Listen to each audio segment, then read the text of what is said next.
as I alluded to before, it's going to create conflict between states and federal. More importantly, I think it's going to create conflicts between states. I think that there's going to be plenty of states in which information will be collected because the use of that information within the state would be deemed to be okay. Where I think people are going to get concerned is when that information transitions out of the state or into an environment such that it's no longer protected. So Ellen and I have discussed the case where a hypothetical where somebody who is seeking an abortion in Tennessee goes up to New York to go get the abortion. And let's say that information gets documented in an electronic medical record, and then that information becomes discoverable back at their home institution back in Tennessee. And so you pull that information back into Tennessee. Now imagine that individual now has a complication from the abortion after they come home and they're seeking additional care at this point. And I could certainly envision a situation in which somebody pulls this information back and then uses it as justification for why that woman should not be treated or should be treated a certain way because it's an artifact of the abortion that she received in a different state. And so this is a situation in which, the generation of that information in a state in which abortion was legal seemed totally innocuous until the individual crossed state lines.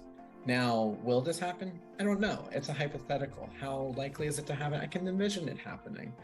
Um, but is it a question of don't collect the information? I think that for the time being, I think if you fail to collect information that's going to be useful for healthcare in general, we'd be cutting off our noses to spite our face even further at this point.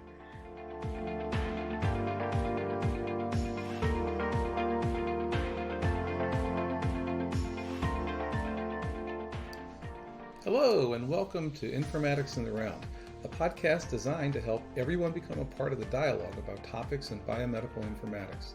I'm Kevin Johnson, physician and informatics researcher at the University of Pennsylvania, at KBJohnsonMD on Twitter, at www.kevinbjohnsonmd.net on the web. This episode is, in a word, special. We have the absolutely best possible guests to discuss a very timely topic. Professor Bradley Malin is the Accenture Professor of Biomedical Informatics, Biostatistics, and Computer Science, as well as Vice Chair for Research Affairs in the Department of Biomedical Informatics at Vanderbilt University Medical Center. He is arguably the world expert on data privacy, having invented or helped to debunk myths around the most common approaches used to protect our electronic medical records from either misuse or to facilitate safe data sharing.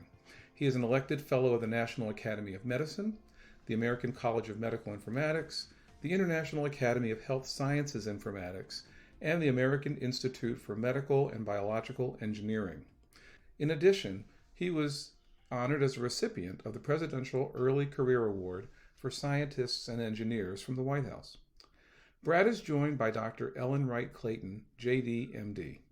Ellen is an internationally respected leader in the field of law and genomics who holds appointments in pediatrics and health policy at the medical school at Vanderbilt and in the law school at Vanderbilt, as well as in the Center for Biomedical Ethics and Society at Vanderbilt University. Ellen has helped to develop policy statements for numerous national and international organizations, the Public Population Project in Genomics, Human Genome Organization, Council of International Organizations of Medical Sciences, American Society of Human Genetics, and the American Academy of Pediatrics. She's busy. Ellen has worked on a number of projects for the National Academy of Medicine and is currently a member of its National Advisory Council, as well as director of its Board on Population Health and Public Health Practice and the Report Review Committee. For her service, she received the David P. Rawl Medal from the National Academy of Medicine in 2013. In addition to these amazing guests, we're excited to have S.T. Bland, a leader that we all know at the Vanderbilt Center for Precision Medicine, as well as Jane Bach, a fantastic songwriter we know, who has an extremely successful career as a performing songwriter in Nashville. Jane is joined again by Jeannie McQuinn, a partner in crime with Jane in songwriting, and also the owner of GreatBigRiverMusic.com. I want to thank all of them for a really important conversation. In a word today, we discuss Roe. Specifically, we discuss what it means to have had decades of settled law overturned in terms of people, in terms of processes, and in terms of data. Also in terms of future policy implications. We cover it all. I don't think we could have covered it better. And I want to stop talking because although you've heard a snippet at the very beginning, you should know this was one of 4 possible snippets I could have let you hear. It's simply that good. So without further ado, let's start listening. So why don't we get started? So first of all, welcome everybody to Informatics in the Round. Let me let Jane and Jeannie introduce themselves, and then Ellen, you can introduce yourself. My name is Jane Bach, and this is Jeannie McQuinn. I am a songwriter. That's what I do. I'm a songwriter and a producer, and that's basically my life right now. And you're a teacher. And I am a teacher. I teach a workshop. It's an 8-week course in songwriting and the music business. Nice. So, yeah. And where do you teach that? Well, I teach it wherever people want to take it. I taught a master class of sorts at Vanderbilt a couple of years ago. Actually, it was more than a couple of years ago. And I've taught in New York and in LA and in Austin, and it's a series of workshops. And not that I know everything, but I've sure been pushed through the ropes a number of times. So, helping these younger singer songwriters out is wonderful. I really love doing it. And Jeannie, how about you? Most all of the above. I am a songwriter, music publisher, producing demos, and I teach piano, have piano students. So Ellen? I'm Ellen Clayton. I've been at Vanderbilt for 34 years, and I am a general pediatrician, law professor, and in the Center for Biomedical Ethics and Society. And I have to say that I wrote my first article about genetic testing and prenatal diagnosis when I was in law school, which appeared in 1978. So this is something that I've been interested in for a long time and can hardly believe where we are now. Wow. In a negative way. In a negative way. You're a woman ahead of your time. It never occurred to me when I was in the 20s my 20s, that we were going to be where we are now. It just never occurred to me. Who could have known? Yeah. Brad, who are you? I'm Brad Malin. Come on. My day job is I'm a professor of biomedical informatics, biostatistics, and computer science at Vanderbilt. I used to be Kevin's vice chair for research affairs before he left Vanderbilt, and I know flew away. And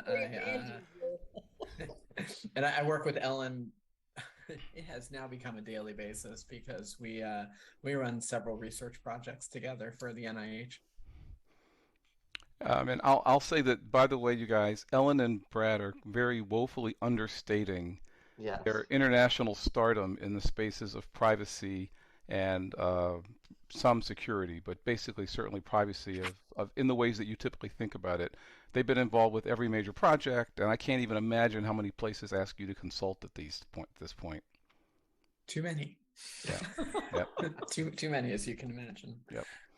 And then Ellen I could talk about forever. Ellen's in the National Academy of Medicine. Ellen has written, her most recent major work was a huge piece on human trafficking that got an enormous amount of press and continues because that problem hasn't gone away. Like a lot of problems, they just seem to get worse no matter how much we talk about them. Right. So, and I will just help Jane and Jeannie by saying Jane Bach is one of Nashville's most famous songwriters. It's true. Stop it. Look at the back of your wall. I'm noticing that. No, wherever I sit, there's going to be something there. And this seems because there's windows over there. So this way, with the glare and everything, just the way it's positioned. And like I say, truthfully, it's just stuff up on walls. It really is. But for me, it's my life. everything tells a story. I remember where I was when I wrote every song on every one of these albums, and some of these albums I produced, and so that experience for me. Yeah, Just yeah. And then Jeannie McQuinn, who's back there, is a new friend who is also a songwriter. And in our last podcast, Jeannie and Jane talked about a lullaby project that they're doing together. Jeannie's also a producer. And I'm sure if we can get Jane to sing something today, they'll sing something together. Oh, stop acting like you didn't know. No, I really didn't. I really didn't. But we'll talk, and if I feel comfortable doing something, I'll be more than happy to. The only person who hasn't introduced herself is Sarah. Who are you?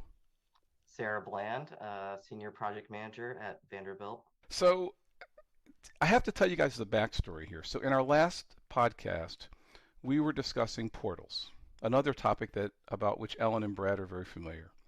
And about halfway through, we were talking with a wonderful new junior faculty member at Johns Hopkins who's doing work looking at whether patients who have HIV might be willing to use their portal to self-disclose to partners. And we were all like, can't believe people would do this. And he said, he used to be an EIS worker. Absolutely, people will do this. And Jane has been on a bit of a privacy kick now for as long as I've known her. In this last episode, this became a really big topic that we kept avoiding. So I said, okay, I know how we can not avoid this, which is I have the pleasure of knowing two of the world's experts in this area who have been incredibly gracious with their time. Ellen actually even goes back, just because only I can disclose this, to being my attorney or being a witness. What was your role?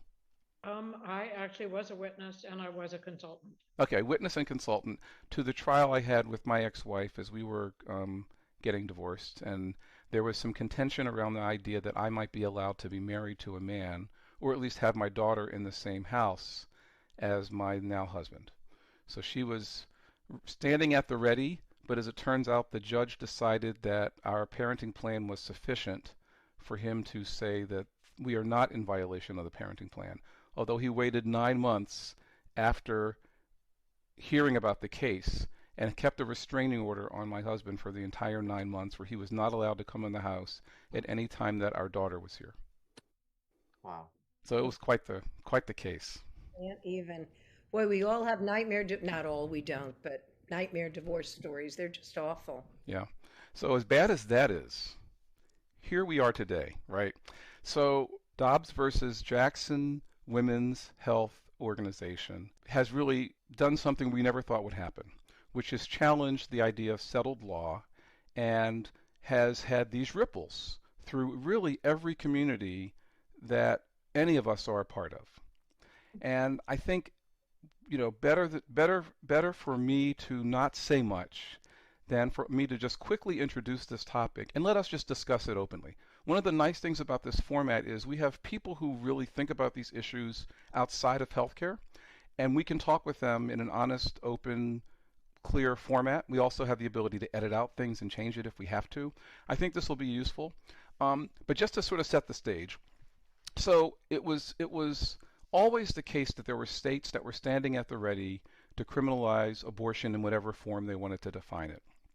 What's happened over the last year is that some of those states have also added laws that criminalize both the patient, not really yet, but about to be, criminalize the person who has terminated the pregnancy, has also potentially criminalized people who are aiding and abetting in the process of helping a woman find a person who can terminate their pregnancy.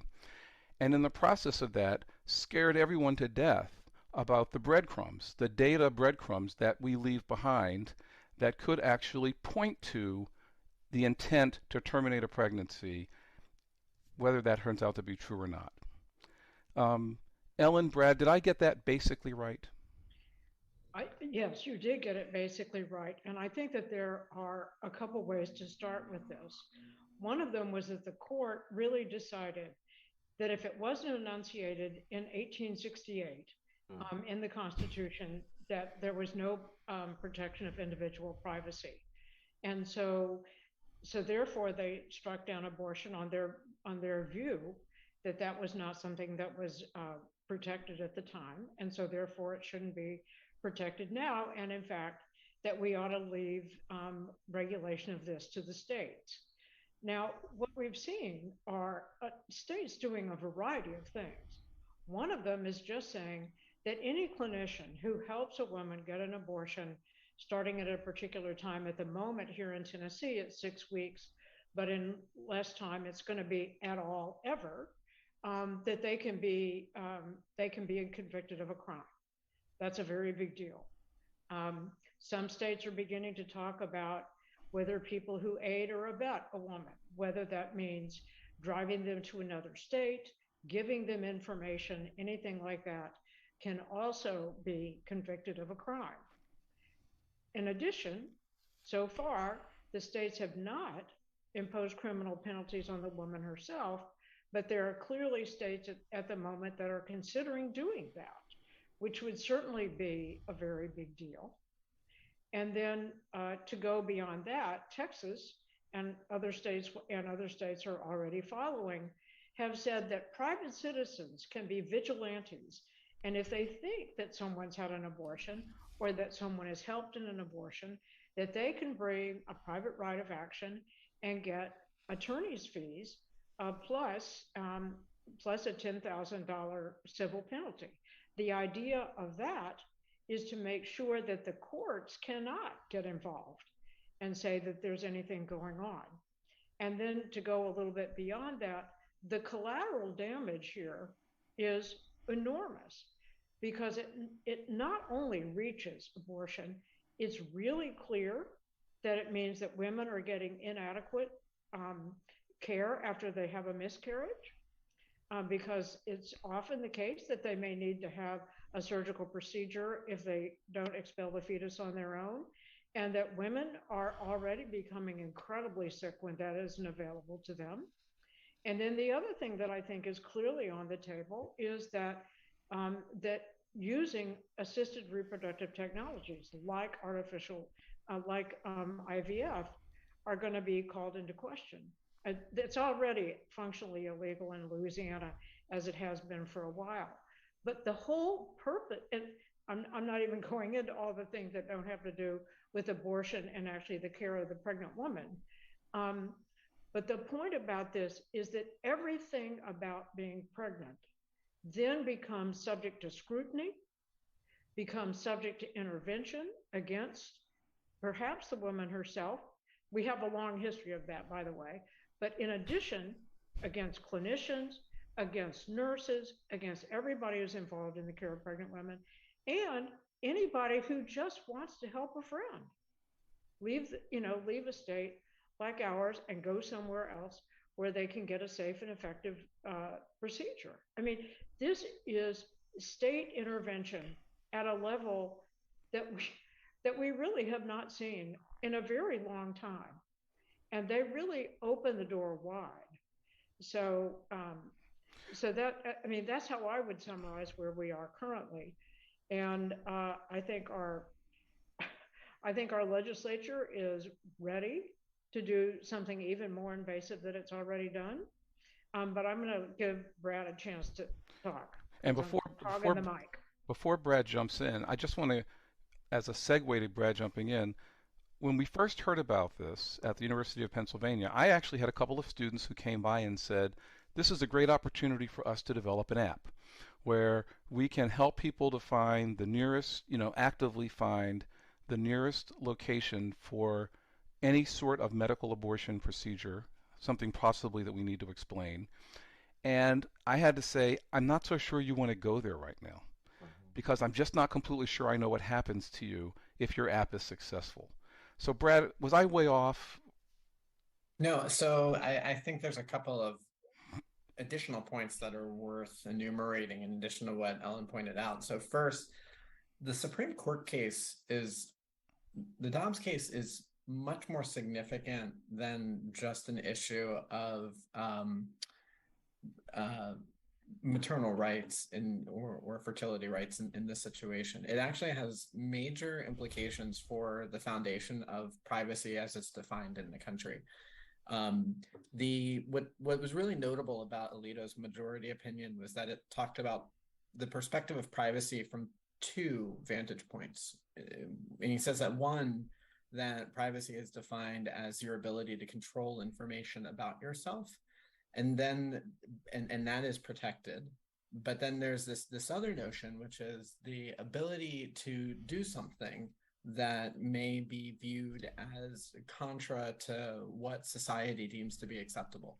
And this was where things really started to become really interesting, because in the event that he says that the states deem that certain actions are going to be considered immoral or outside the scope of what is considered acceptable in society, that the state can deem that as being something that they can stop you from doing, even if it's to yourself, which really opens up the door for a lot of potentially additional controls that states could apply if they so choose, which is a very scary precedent when you really think about it. The second issue is that I'm pretty sure that this decision creates potential contradiction and creates an opportunity for a dogfight between the federal government and the states, which I believe you're already starting to see, in that the Office for Civil Rights at the U.S. Department of Health and Human Services has issued several guidances over the last couple of weeks talking about how they reaffirm fertility rights, as well as how they came out with one 2 days ago that said that they are going to be strengthening their anti-discrimination law and anti-discrimination protections, which will explicitly state that you cannot discriminate against an individual with respect to their desire to have an abortion. The reason why that's really notable is that there's a lot of confusion now with healthcare systems about what is the definition of healthcare.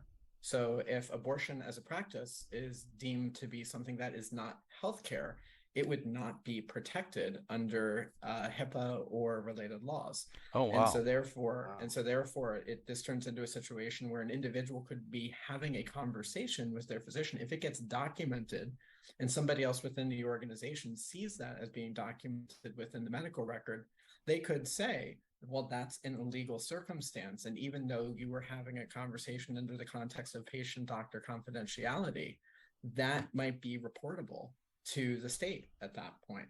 And so this is where you see this notion of, well, HIPAA says, we're going to give you protection. The Office for Civil Rights says, we're going to give you protection.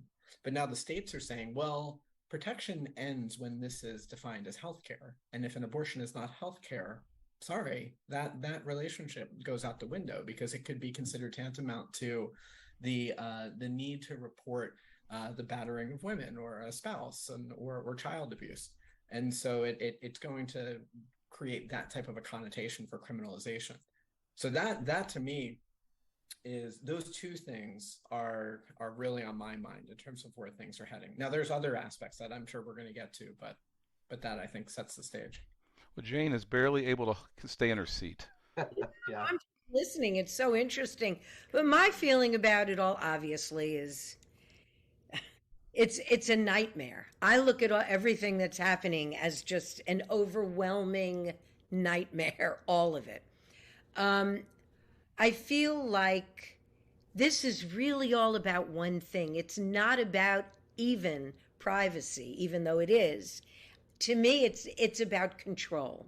It's about a sect of the country, and I mean a very small percentage, way up there, the very wealthy, the very connected, controlling everybody below them so that they don't lose what it is they have. And the best way to start that is to control women. And, there's always been a history of men controlling women. And this is, it's almost like I see in my future, everybody says, oh, it's the Handmaid's Tale. It is the Handmaid's Tale. I mean, to me, that is no joke. That's it. I see a very dystopian landscape out there. This is where I see we're heading if, heaven forbid, this tide doesn't turn. And it has to do not only with a woman's right over her body or over her privacy, whether it's through period trackers or whatever it is, it has to do with interfering in one's sexuality. How dare they? How dare they? It just drives me crazy. So to me, it's all about control. And That's why when they say, first they tell you, well, if you turn in your neighbor, like the Nazis did, you turn in your neighbor, you turn in your friend, you hear a conversation, hey, it's a quick 10 grand, isn't it? You turn in your friend down the street. What they're doing is they're indoctrinating you, they're training you ultimately not to get involved. That's what they're going to do. They're going to train this poor doctor that performed the abortion on the 10-year-old child. Now they're looking into her background. What, are they nuts? I mean, the woman was doing her job. It's crazy. Anyway, that's Ellen, go ahead. Well, I was going to give you a little bit more fuel for your fire, Jane, if you'd like. I mean, does she really need more fuel? You don't need more, but I'm going to give you some more. About 20 years ago, there was a very famous case at the Medical University of South Carolina, which is where African American women go there for their prenatal care because that's the only place they can go. Other places in South Carolina wouldn't take care of them. The university set up a deal with the sheriff's office that they would test these pregnant women, and if they were using drugs, then they would be reported to the sheriff's office and they would be incarcerated. And so this is a very famous case called Ferguson versus MUSC, where the Supreme Court at that time ultimately held that that was inappropriate. I mean, thank God. I don't know what they would hold now, but there's actually a long-standing history, particularly of controlling women of color, of particularly seeking out women of color who either didn't do what their doctors wanted or who were taking drugs, or we know even into the 20th century out in California, minority women were being sterilized in prison. So you're spot on with control. It's just, it's even, I mean, you know, we teach eugenics and things like that, like the Nazis, in our courses, and we act like that, well, we did that for a while, but we got over it in 1945. And the answer is no, we didn't get over it in 1945. What we're going to see now is that these patterns of who is going to be affected by this are just going to be much more prominent. It's going to be much worse for minority women, and that women who are wealthy are likely going to be able to sort of figure things out like they did before Roe. But that's really so you're spot on about control. And what's fascinating about this, at least in my view, is that we hear so much about liberty and we hear so much about freedom. You know, our freedom to carry a gun, our freedom to do whatever. And it's like, I want my freedom, but you can't have your freedom. And so, and we're going to make sure that if you do something, that you are going to bear all the consequences.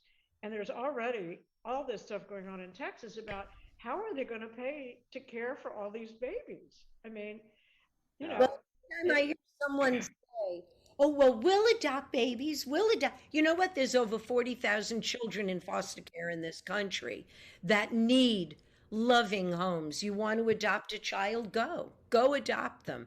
But they don't, there's not, I mean, I know they're going to begin to infringe upon the ability to obtain birth control. Yeah. That's going to be next. So you're going to have to be pregnant. You're going to have to carry the pregnancy and deal with it on your own. Because basically what they want from women is they want them barefoot and pregnant. That's really the way they want women, and powerless. Well, and Jerry Jeff Walker, put your biscuits in the oven and your buns in the bed. Yeah. How about that? In the kitchen and in the bedroom, and that's it. So I would want to chime in here and just say, one, I agree that it is control. I don't necessarily think it's just to women.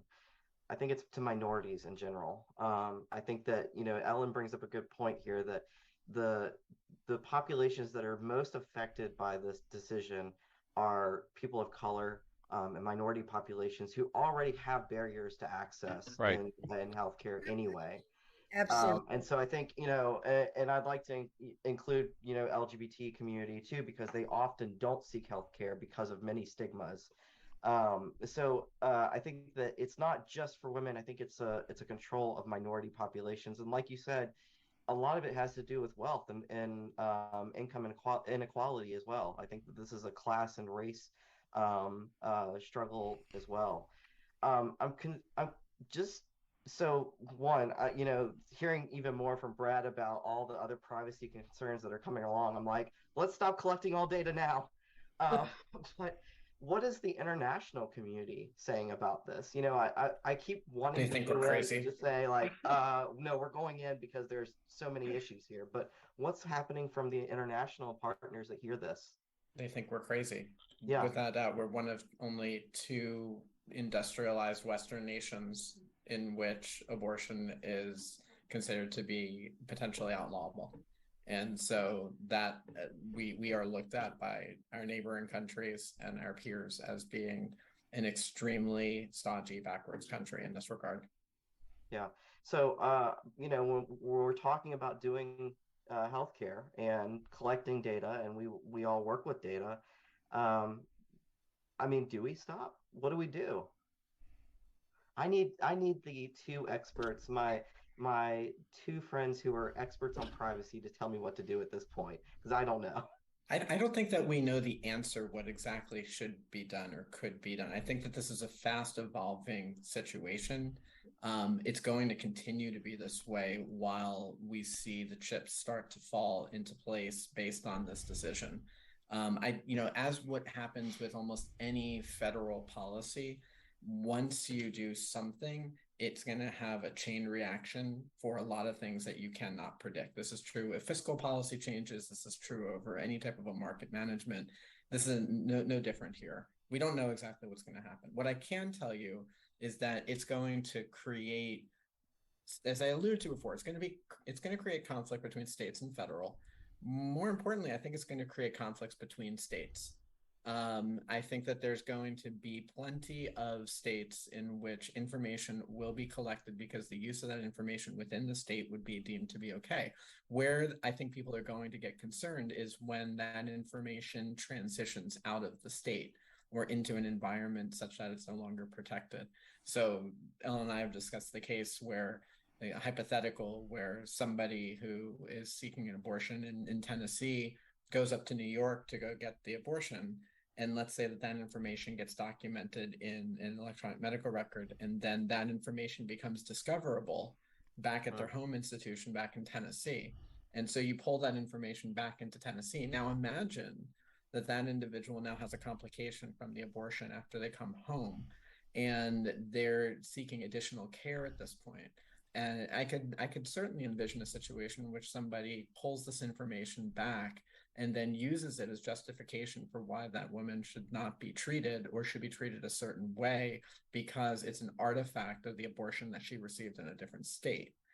And so this is a situation in which, the generation of that information in a state in which abortion was legal seemed totally innocuous until the individual crossed state lines.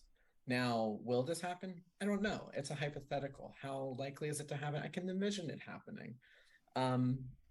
But is it a question of don't collect the information? I think that for the time being, I think if you fail to collect information that's going to be useful for healthcare in general, we'd be cutting off our noses to spite our face even further at this point.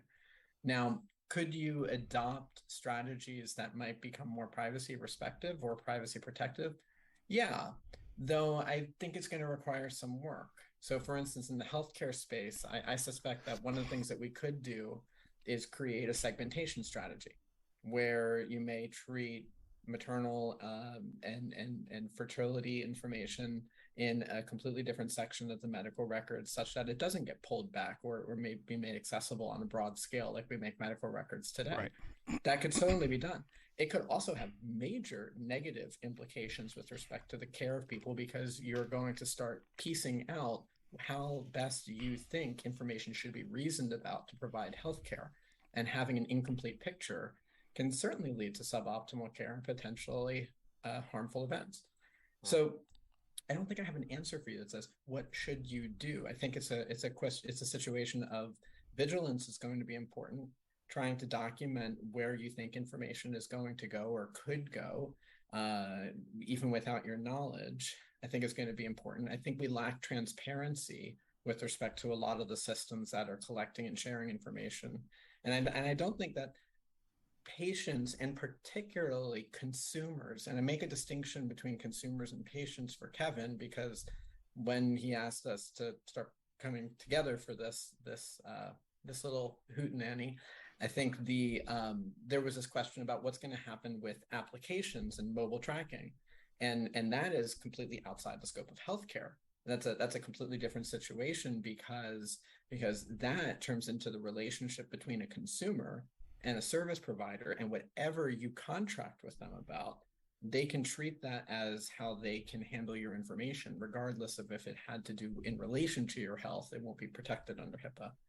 We can spend a long time going down that rabbit hole, but just pointing this out. It's really important to think about the adverse consequences of not having clinically pertinent information available. Right. I mean, we all know about that. We knew about that, during the early days of HIV, as if we could possibly keep that a secret. And I think that we're going to be really transparent with people about who might get hold of the data and what might happen to it, so that at least they're not blindsided. But I think that it really is it's a terrible dilemma to say that you can't collect clinically pertinent information because it might lead them to be put in jail. I mean, or that the doctors who take care of them put in jail. And many of the states where this is still legal are actually passing laws to protect their providers from being extradited to states like Tennessee, to be prosecuted here for doing a procedure on a Tennessee citizen. So I'm sorry, Kevin, back to you. Well, there's so much to talk about here. Let me just talk about one example, JP Morgan Chase. So JP Morgan Chase says that they will be willing to pay for any of the out-of-pocket expenses associated with an attempt to get an abortion, and by the way, they support remote work. What does this mean? Does this mean that JP Morgan Chase should tell all of their employees who live in states where this legislation is either trigger laws or new legislation is being proposed that flies in the face of their values, that they should exit those states? They should no longer allow remote work from those states? What does this mean to the rest of the country? I think these companies that are doing this, like, for instance, Tesla in Texas, I think they are just cruising for a bruising. I think that they're going to get sued right, left, and center when, women who work for them, go outside the great state of Texas. I'm a native Texan, so that's... Well, let's clarify this, and I'm going to be very candid about this. So Vanderbilt University Medical Center has also come out and said the same thing. Yeah. Now, there is a caveat in there that says you need to travel more than 100 miles, or you need to demonstrate that you have to travel more than 100 miles in order to receive the abortion. However, that is an academic medical center that is within a red state that is going to be sponsoring this as well. So we could be at ground zero for such a lawsuit to be brought forth. So, I don't think we know how this is going to play out. What we do know is that lawsuits will be brought forward. They will always be brought forward. And if you don't have a judicial sector that feels that this is, enough to turn away, then eventually one thing will move forward, and that will become dangerous. It really does create, it has the potential to create precedent. So I know, Jane, you're ready to say something. I just want to ask one other question of Brad and Ellen. So we've talked about HIPAA. People understand some aspects of HIPAA, but could you just say a couple of words about both, to the average person, what is HIPAA, just to remind them, but also, given what you've just said, what's the gap? If people believe that PHI is PHI, why isn't PHI PHI? Well, first of all, you should clarify what PHI is. No, I'm going to let you do that.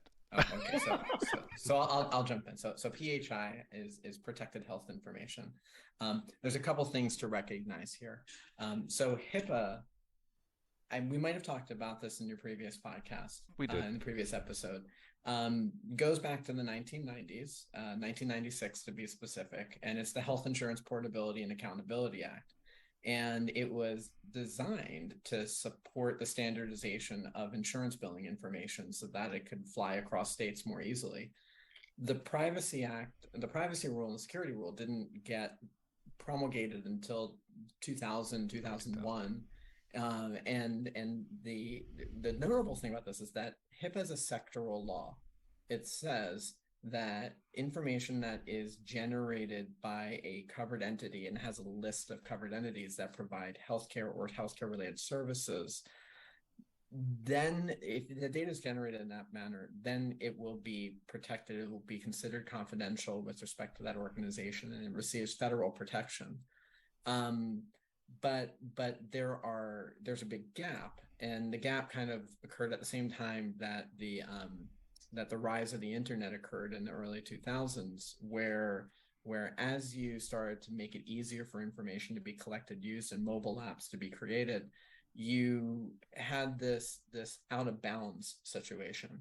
And so, for instance, if you have a company that is providing a period tracker, and they are going to make it easy for you to document information about your health and about your situation, that is considered, they are not considered to be a healthcare provider or a covered entity under HIPAA, and therefore it is out of bounds, which means that your only protection is whatever the Federal Trade Commission provides to you. And Federal Trade Commission will look at what the contract is that was established between you and that service provider. And if that service provider gives you that standard end user licensing agreement that just says, click me and be happy, right?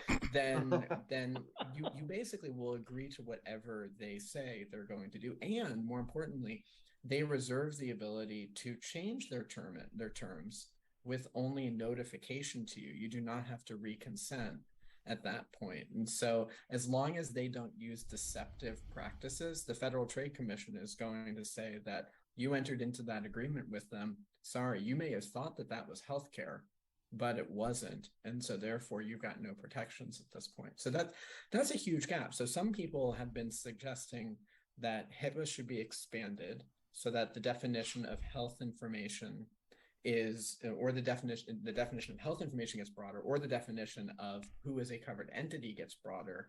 But that becomes tricky, and changing that law would require an act of Congress at that point, which good luck on that one. So this is why you're seeing the rise of other potential laws. So there's a recent bipartisan bicameral bill that was introduced into Congress recently that's supposed to be a more general consumer data protection act that would look very similar to what the Europeans have established and what we're starting to see established within some of the states like California and Virginia. But that would still not be quite the same as protection of health-related data and health rights. It would be about the consumer's rights at that point. So there is a big gap between where we're offering protection with respect to healthcare and what we're seeing in terms of it's cowboy country, protect yourself.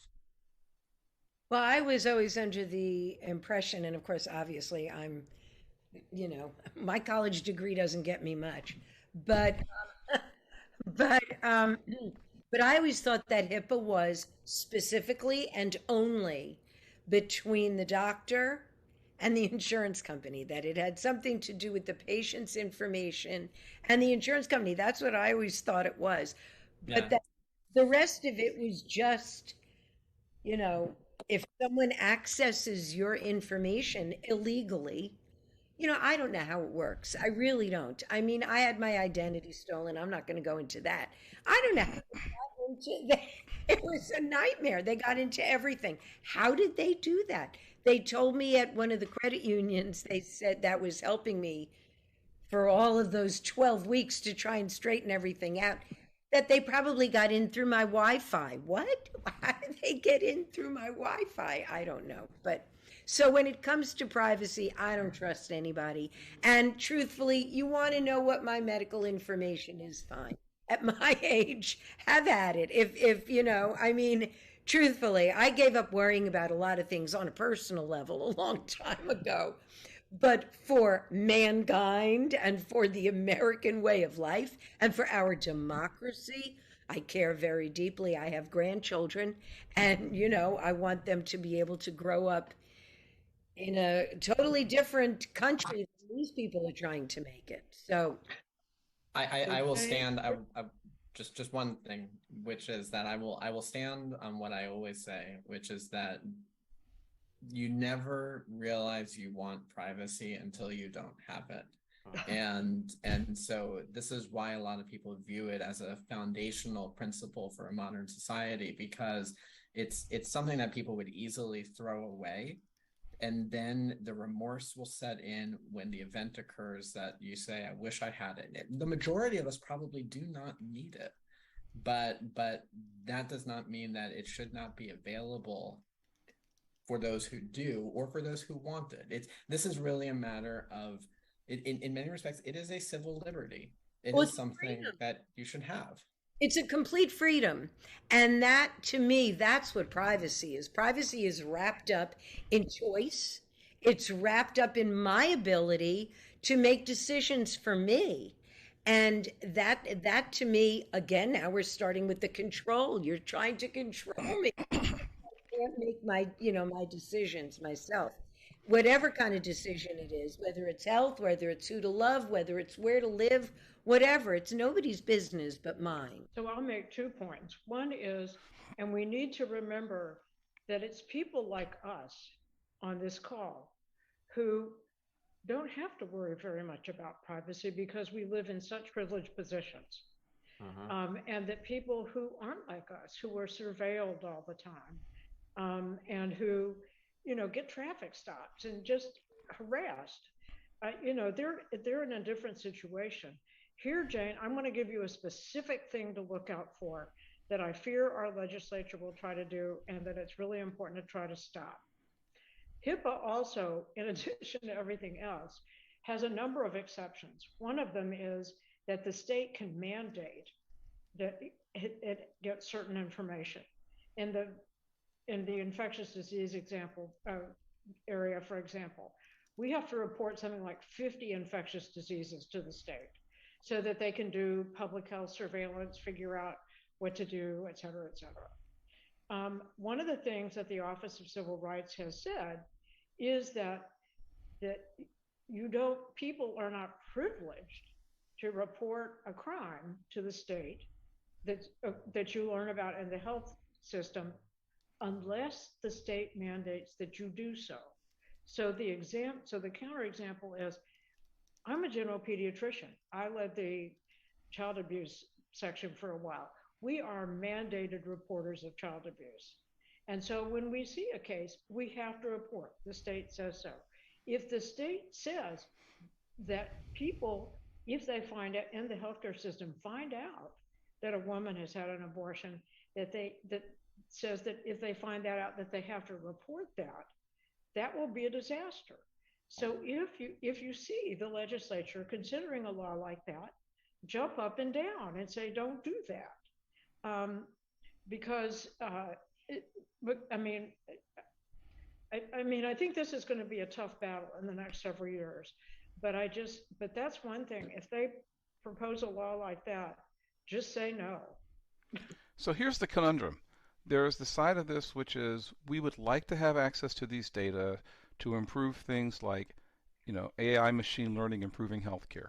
We'd like to have physicians fully document things so that we can ensure safety and quality. God forbid that a completely well-meaning physician uses an unsterilized, piece of equipment that results in an epidemic of infections related to pregnancy termination in states where it's legal. We might not even be able to document that or find it if, in fact, people are afraid to document that. So we have this conundrum of we need these data to deliver the kinds of care we'd like to deliver in this country. Oh, by the way, we need these providers to not be in prison. Therefore, we need them to be careful about what they document. And, of course, we want patients to have access to things, especially because of issues of healthcare access in this country. But, oh, by the way, we might end up drying up the spigot of free and otherwise useful apps because of people's fear now that what they've put in their notice of privacy practices may be insufficient to keep them from becoming whistleblowers indirectly.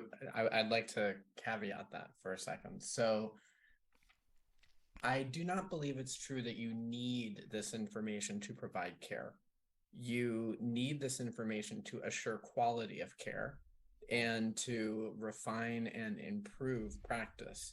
But you do not need this to provide a service. It's not a requirement. There are plenty of situations in which people receive care in a manner that it isn't documented still, where I'm just pointing this out. So would you end up with a gap? Would you be saying that this type of a phenomena would not be subject or available to the machine learning and artificial intelligence development communities in the future? Could it be left behind? Could it become a bit of a data winter? Yes, that could happen. Would it mean that you would not provide care? I don't think so. Now, I also say this as not being a physician. So I get to stand here and say that I think that you could continue to practice, but I do believe that there are going to be questions about is the data complete, which we already have in a lot of situations. Well, I have to push back a little bit on you, Brad. Okay. I happens on a daily basis. I know. That's why we're such a good collaborators. Back in the day, before we had electronic medical records, I did a lot of walk-in clinic, which meant that most of the time I was seeing patients without having any earthly idea what their past medical history was. I am completely certain that it is better to have that information available. 100% certain. I'm not saying that you shouldn't, that it won't be better. I'm just saying that could you provide the service to them? Certainly. Should you have known that patient was allergic to penicillin before you gave it to them? Absolutely. So, Brad, what you're doing is saying as long as it's care with a small c, then it's okay. But I think it's better than nothing. But I think what this really highlights is that ultimately what we have to think about is how data are used. Right. And is there a way that we can talk about having data be used? And this goes to the responsible research question or comment that you made, I think, very early, that if you use the data in a way that's responsible and that you really are mindful about where you're going with it, what the pitfalls are, try to avoid it, those are some of the things that you have a better chance of actually delivering value at minimal cost to the people whose information is being used. On the other hand, we're not the only ones who are deciding how data are used. And there are other people who are going to have other uses for these data that they want to get. I'm personally terrified about what big tech is going to do and what the apps are going to do, because I don't think that they're really looking that far ahead, and they don't and they may be looking that far ahead, but they may have other goals that get in the way of patient protection. But really, it all comes down to use cases, and can you come up with a use case that comes up with acceptable trade-offs? I think in the current environment, that's going to be super tough, but I think it's what we have to think about. Jeannie, thoughts? So Jeannie just basically did the mind blown movement. There's not enough limoncello in the world for this. My mother and my aunt had conversation 20 years ago, and we were all raised in a very legalistic, church. And I was sure, I don't remember how the subject came up of abortion, but I was sure they were going to, all against it and so forth. But they were not. They had horror stories of friends or neighbors, people they knew that had the backstreet kind of abortion, and they were very pro-choice. I was glad to know that I have 2 stepdaughters and a daughter, and I have 2 baby granddaughters, and it just terrifies me because It's a medical decision. It has nothing to do with the government. What are they in this? Why? Why are they involved? Well, So one of the things we have to do is claim liberty. We have to claim freedom. I mean, Exactly. the fact that we have let some of these people get that word, say that they're freedom forum and stuff like that, we have to grasp that back and say, we are talking about liberty. We are talking about freedom. And particularly if you look at Justice Thomas's concurrence, when he said, well, let's talk about contraception. Let's talk about gay marriage. Let's talk about LGBTQ. I noticed he didn't say anything about interracial marriage. Yes. yeah, Was based on exactly the same argument. But we have to say, this is a country that's built on freedom. It's built on freedom. Do we need a new privacy amendment? Well, we tried to do that in Tennessee and we blew it. So yeah, it's been tricky. As we do in Tennessee. I want to caveat all this. One of the reasons why the discussion around abortion has become so challenging, has always been challenging, has to do with the argument over, are you making a decision for one person, or are you making a decision that influences two people? This has always been the major sticking point from I don't want to say from a religious perspective, but that does certainly pop into play. And so the argument, this is, on one side, what you have is just a foundational difference, in that on one side, you have people say it is an individual's decision, and that until you can prove, or somebody says that that a fetus has rights, then you say that is their decision. As soon as you say there are two parties involved, then the argument is a claim that it is murder.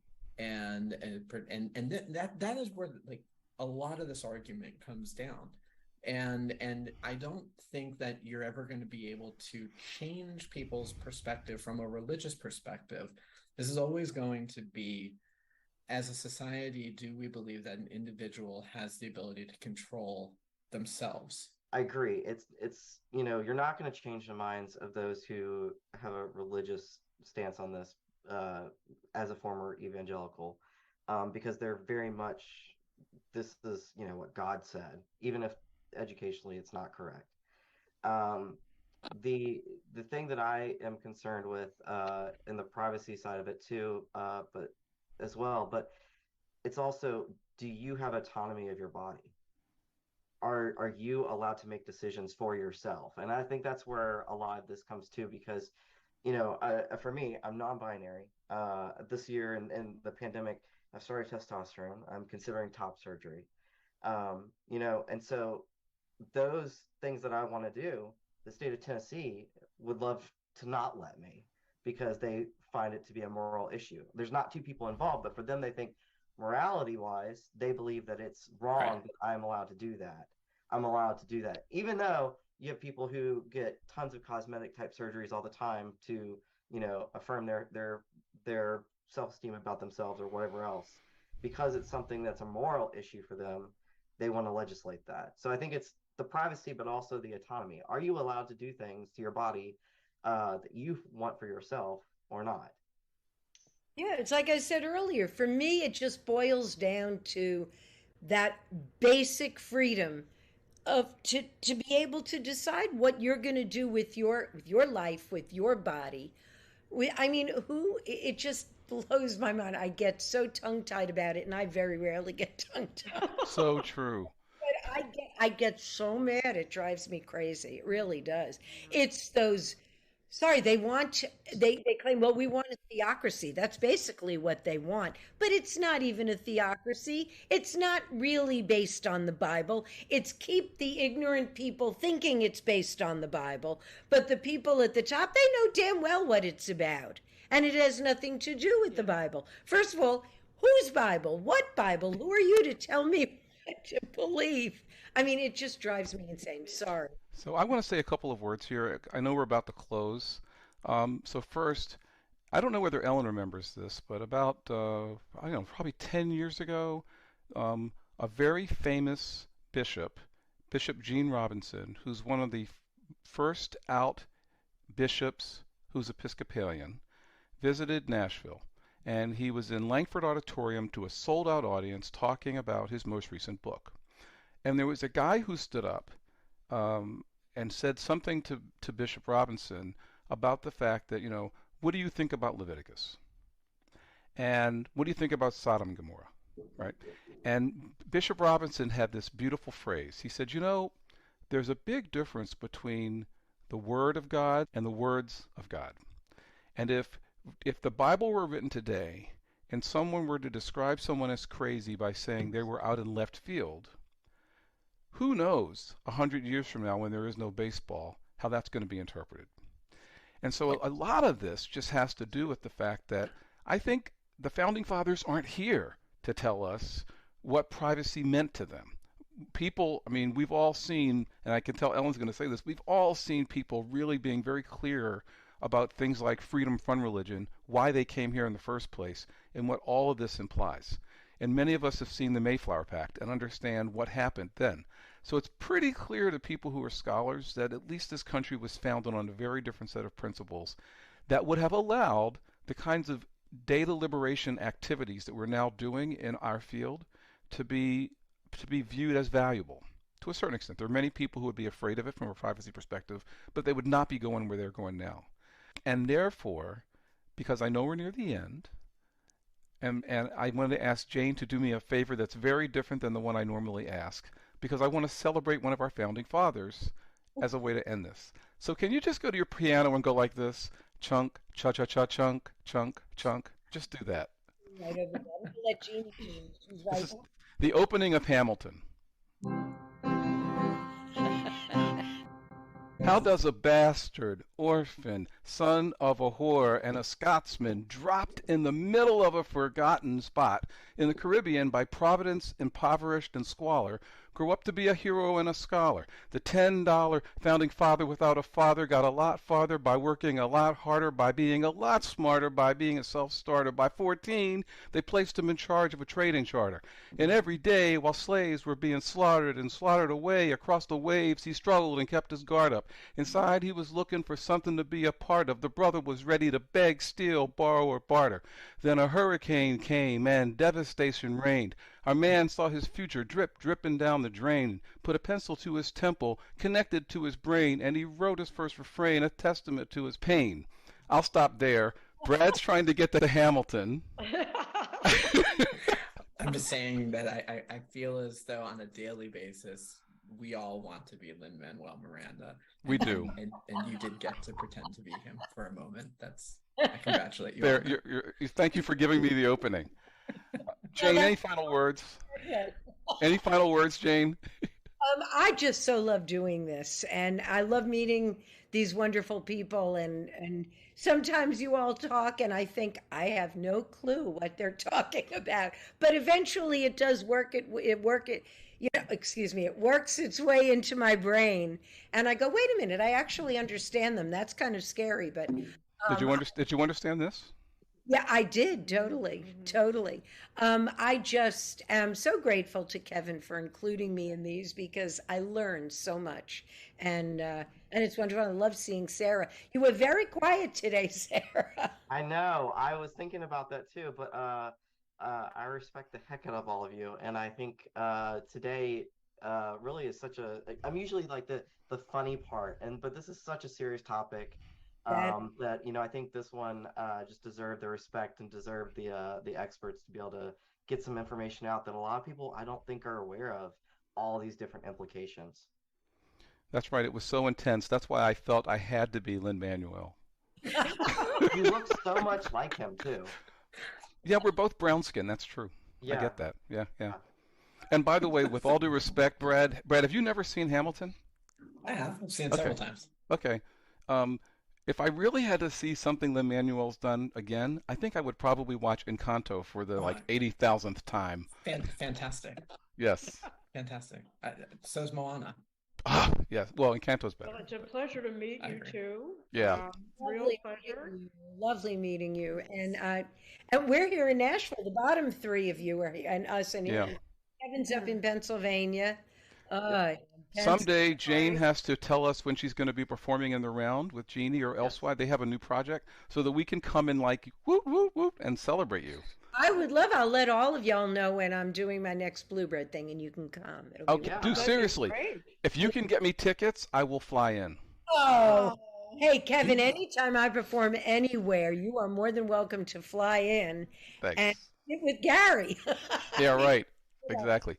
Okay, let's let Brad get out of here. Do you still have to call in on Monday in order to get your tickets to the Bluebird? Is that still the way that it works? Yes. Or is there an easier way? 8:00 in the morning, you have to go online. It's actually the week before the performance, unless you know someone. Yeah. And then you know someone now. I said I get seats, for performing. So if you let me know ahead of time, you are more than welcome to join us. Okay, I want to thank Jane, Jeannie, and our special guests, Dr. Ellen Clayton and Professor Bradley Malin, for a really outstanding episode. As always, I want to thank ST for helping me to run this sucker. I am truly honored and humbled to call these people friends. They inspire me most of the time, and when they don't, they're scaring me, as they did this episode. Thank you all. And again, thank you all for listening. Incidentally, for those of you interested in actually seeing some of this discussion, and not just hearing about it, check out our Facebook site, or our new TikTok channel, Informatics in the Round, where we've put some of the tastiest bits for public consumption. Good stuff, I think. By the way, we've got some great topics queued up, so stay tuned. Till next time, stay well, get your booster, keep a positive outlook on life. Science, it'll cure what ails you. Take care.